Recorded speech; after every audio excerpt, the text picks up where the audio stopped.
visiting with speech therapist Rhoades at Sidney Regional Medical Center. She's going to give us little examples of what exactly she does. But first, Lauren, let's talk about the educational side. What kind of education goes into someone in your position? To be a speech-language pathologist, you do 4 years of undergraduate work, and then you have a 2-year master's program in speech-language pathology. And you attended the University of Wisconsin for your undergrad? Yep, UW-Madison. And then went down to Lawrence, Kansas at the University of Kansas?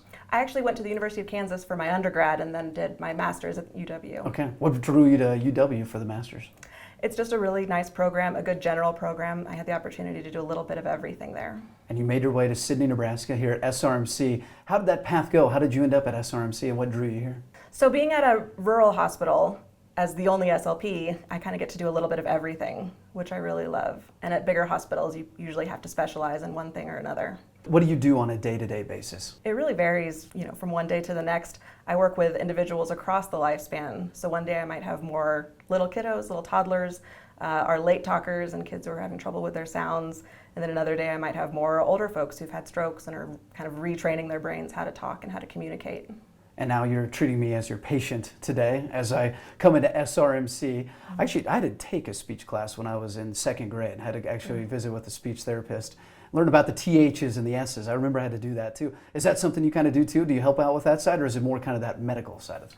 It's really everything. Yeah. So we do the speech sounds, the THs and the S's, and those sounds that are harder for kids, but also more of the medical side, swallowing evaluation and therapy for people who've lost their ability to swallow, or kids who are having trouble eating and swallowing. You would just never think of that in a PT department. You would never think that the speech, and not only just speech and kind of the talking side, but the swallowing and recovering after a stroke. Those are important things for this department. Absolutely. The ability to talk is such a big part of our day-to-day lives. If you can't communicate, there are so many different things that you can't do. And same with eating and swallowing. I mean, we all know that that's a really, really important part of what we do as humans. So Lauren, today, what are we doing? What do you have me sitting here as a patient doing today? So there's kind of a growing part of speech-language pathology is alternative and augmentative communication, or we call it AAC. And that's using something like an iPad or some kind of assistive device to help us talk. So somebody who may have had a stroke, or even a kid who's having trouble with their words, can use an iPad to assist their communication. Let's play Go Fish.